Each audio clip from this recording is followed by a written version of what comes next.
শুভ নববর্ষ। আজকে শেয়ার করছি নববর্ষের খাওয়া দাওয়া। বেশ সাদামাটা ঘরোয়া খাবার, অতিরঞ্জিত কিছুই না, একদম নর্মাল ঘরোয়া যেসব বাঙালি খাবার হয় সেসবই ছিল মেনুতে। প্রথমেই ছিল গরম ভাত, সাথে ঘি আর কাঁচা লঙ্কা, যেটা আমি স্কিপ করেছিলাম, খেতে ইচ্ছে হচ্ছিল না বলে খাইনি।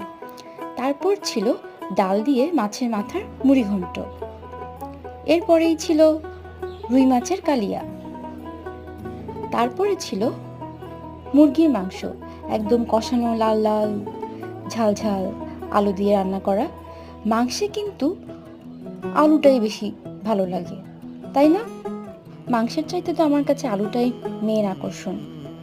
প্রতিটা রান্নাই খুব ভালো হয়েছিল। আসলে বাসার খাবারের কোনো রিভিউ হয় না, এত ভালোবেসে রান্না করা হয়, সবগুলো খেতেই বেশ ভালো লাগে।